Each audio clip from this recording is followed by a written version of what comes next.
అందరికీ నమస్కారం. అడుగడుగున జగన్మోహన్ రెడ్డి గారి పర్యటనలో జన నీరాజనం. జగన్మోహన్ రెడ్డి గారిని పల్నాడు అక్కున చేర్చుకుంది. ఆ జన సునామీని చూడడానికి 2 కళ్ళు కూడా చాలవు. ఎవరూ ఊహించలేదండి. ఇంతగా జనం వస్తారని ఎవరూ ఊహించలేదు. 2 గంటల ప్రయాణం. మామూలుగా అయితే 2 గంటల్లో తాడేపల్లి నుంచి రెంటపాళ్లకు చేరాల్సిన ఆ ప్రయాణం 9 గంటలు పట్టిందంటే మీరు ఊహించుకోవచ్చు. అండ్ ఆల్సో జగన్మోహన్ రెడ్డి గారి ఓపికకు కూడా హ్యాట్స్ ఆఫ్. అభివాదం చేసుకుంటూ గ్రామాల నుంచి, పట్టణాల నుంచి, నగరాల నుంచి తండోపతండాలుగా వచ్చిన అభిమానులందరినీ కూడా వారిని పలకరిస్తూ, వారికి అభివాదం చేస్తూ 9 గంటల పాటు సాగింది జగన్మోహన్ రెడ్డి గారి ప్రయాణం. మీరు ఊహించుకోవచ్చు. ఇప్పుడు ఏదైనా సభ పెడితే డబ్బులిచ్చి సభకు తీసుకురావచ్చు అన్నా అందులో ఒక అర్థం ఉంటుంది. లేదు, ఒక ఫంక్షన్ చేస్తున్నప్పుడు మనం పిలుపునిస్తే వాళ్ళు వచ్చారన్న అర్థం ఉంటుంది. ఒక పరామర్శకు వెళ్తున్న ఒక నాయకుడిని చూడ్డానికి, కల్లారా చూడ్డానికి ఇంతమంది జనం రావడం కూటమి గుండెల్లో రైళ్లు పరిగెత్తిస్తుంది. పొదిలి పర్యటన తర్వాత వాళ్ళు షాక్ గురయ్యారు. పొదిలి పర్యటన తర్వాత మీరు నమ్మరండి, ఆగమేఘాల మీద ఒక వారంలోనే 2 సార్లు 7,000 అప్పు చేసి ఆ అప్పుతో అమ్మకు వందనం ఇచ్చారు. ప్రజలకు మనం మొహాలు కూడా చూపించుకోలేము. జగన్మోహన్ రెడ్డి గారి జన సునామీ ఏంటి, ఆయనకు వస్తున్న రెస్పాన్స్ ఏంటి అని చెప్పేసి కలవరపాటుకు గురై అబ్బా కొడుకులు ఆగమేఘాల మీద 14,000 కోట్లు అప్పు చేసి ఆ అమ్మకు వందనం అనే డబ్బు ఇచ్చారు. ఆ అమ్మకు వందనం అది అమ్మఒడి. ఎవరిది ఆ ప్లాను, ఎవరిది ఆ ఐడియా అంటే అది జగన్మోహన్ రెడ్డి గారిది. జగన్మోహన్ రెడ్డి గారు క్లియర్గా చెప్పారు, ఎవరైనా ఇచ్చి తీరాల్సిందే అని. రాజశేఖర రెడ్డి గారు ప్రవేశపెట్టిన ఆరోగ్యశ్రీ ఎలా అయితే ఇప్పటికీ కూడా అజరామరంగా ఉందో, జగన్మోహన్ రెడ్డి గారు ప్రవేశపెట్టిన అమ్మ ఒడి కూడా అలాగే ఉంటుంది. నాడు నేడు కింద జబ్బలు చర్చుకున్నారు, మేము బుక్కులు ఇచ్చాము, పెన్నులు ఇచ్చాము, లేకపోతే బ్యాగులు ఇచ్చాము, షూ ఇచ్చామని. ఎవరు అది మొదలు పెట్టింది? ఎన్నెన్ని ఆంక్షలండి. నిన్నటి నుంచి 3 వాహనాల కంటే కాన్వాయ్లో ఎక్కువ అలౌ చేయమని చెప్పేసి పోలీసులు అష్టదిగ్బంధనం చేసి అక్కడున్న లోకల్ లీడర్లందరికీ ఫోన్లు చేసి బెదిరించి మీరు వస్తే మీ వాహనాల్ని సీజ్ చేస్తాము అని చెప్పేసి అడుగడుగున చెక్ పోస్టులు పెట్టి చూసాం. మనం అందరం కూడా చూసాం. అంబటి రాంబాబు గారు ఆగ్రహోదగ్ధుడై అక్కడున్న చెక్ పోస్టులను తీసి పక్కన పడేసి, మేము ఒక నాయకుని చూడడానికి వెళ్తుంటే ఇన్ని ఆంక్షలా అని చెప్పేసి. మొన్నటికి మొన్న మహానాడుకు జనాలు రాకపోయినా కానీ బస్సులు పంపించి జనాల్ని తోలి అదేదో గ్రాండ్ సక్సెస్ అనేట్లు జబ్బలు చర్చుకున్నారే. ఆ రోజు రాని లా అండ్ ఆర్డర్ ప్రాబ్లం ఈరోజు వచ్చిందా అండి? ఆ రోజు లేని ఇబ్బంది ఈరోజు వచ్చిందా? కేవలం జగన్మోహన్ రెడ్డి గారు ఎక్కడైనా పర్యటనకు వెళ్తున్నారంటే దాన్ని ఎలా మనం ఆపాలి, ప్రజల్లో జగన్మోహన్ రెడ్డి గారికి పెరుగుతున్న ఆదరణను మనం ఎలా కంట్రోల్ చేయాలన్న ఏకైక దుగ్ధతో ఈరోజు మార్నింగ్ ఎంత దారుణం అండి. ఒక వ్యక్తి కాన్వాయ్కి సంబంధం లేని ఒక కారు గుద్ది అతను చనిపోతే మనం అందరం కూడా సానుభూతి తెలియజేస్తాం. దాన్ని కూడా రాజకీయానికి వాడుకుంటూ నిస్సిగ్గుగా ప్రతి ఒక్క ఎల్లో మీడియా, ప్రతి ఒక్క ఎల్లో గొట్టం కూడా జగన్మోహన్ రెడ్డి గారి కాన్వాయ్ గుద్దిందని చెప్పి అబద్ధాలు చెప్పారు. స్వయంగా ఎస్పీ గారు వచ్చేసి హ్యాట్స్ ఆఫ్ టు ఎస్పీ గారు, ఉన్నది ఉన్నట్లు చెప్పారు. కాన్వాయ్కి సంబంధం లేని ప్రైవేట్ వెహికల్ వచ్చి గుద్దింది అని చెప్పేసి. ఎందుకు ఇంత దిగజారిపోవడం? ఎక్కడికక్కడ ఆంక్షలండి, ఎక్కడికక్కడ ఇబ్బందులు గురి చేయాలని చూసినా స్వచ్ఛందంగా మన వైఎస్ఆర్సీపీ క్యాడర్ కథన రంగంలోకి దూకింది, వచ్చింది. మా నాయకుడిని మేము చూస్తాము, ఆంక్షలు అన్నవి మీ దగ్గరే ఉంచుకోండి, అభిమానం మా దగ్గర ఉందని. ఎల్లలు లేని అభిమానం మా వైఎస్ఆర్సీపీ క్యాడర్ సొంతం.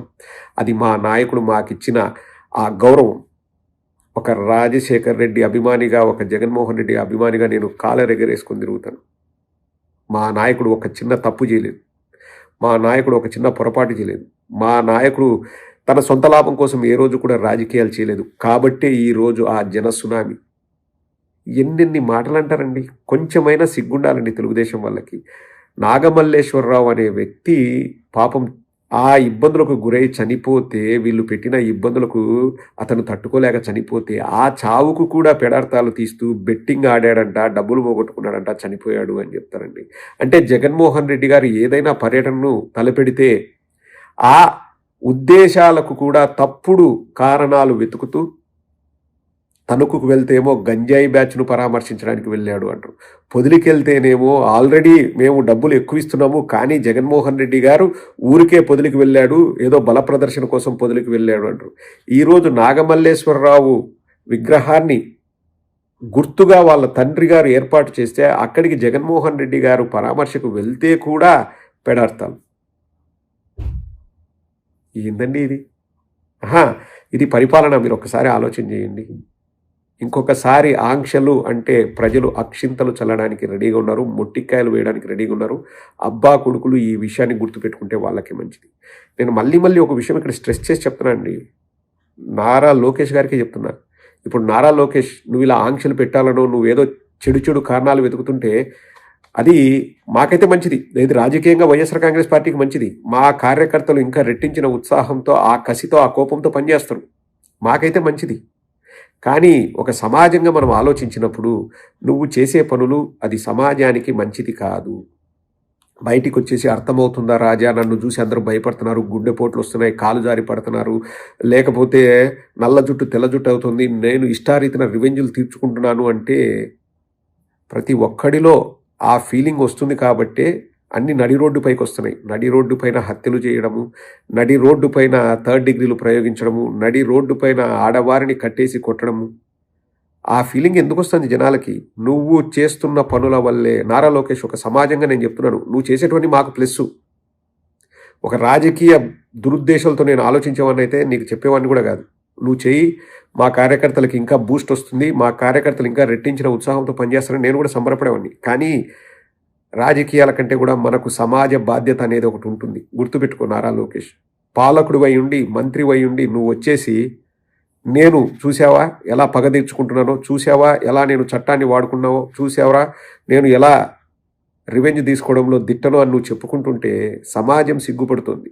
నారా లోకేష్ గుర్తుపెట్టుకో, ఒక సమాజం సిగ్గుపడుతుంది.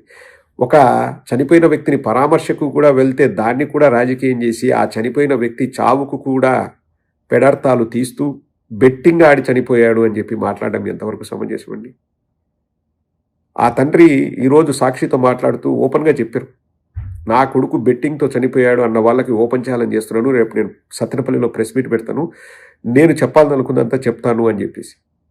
ఇంకొక కార్యకర్త, అతను చౌదరీస్, పోలీసు వాళ్ళు పిలిచి, ఒక చౌదరి వైండు నువ్వు వైఎస్ఆర్ కాంగ్రెస్ పార్టీకి ఎట్లా సపోర్ట్ చేస్తావని దుర్భాషలాడితే, తూలనాడితే, తిడితే అతను పురుగుల మందు తాగి ఇప్పుడు చావు బతుకుల మధ్య కొట్టుమిట్టాడుతున్నాడు. ఎటుపోతుంది సమాజం? ఆడవారికి గౌరవం లేదు, చిన్నపిల్లలకు గౌరవం లేదు, రైతులకు అసలు ఏమీ లేదు, విద్యార్థులకు ఏమీ లేదు. వైఎస్ఆర్ కాంగ్రెస్ పార్టీకి సపోర్ట్ చేస్తే ఇంకా ప్రతి ఒక్కడు చెడ్డవాడే.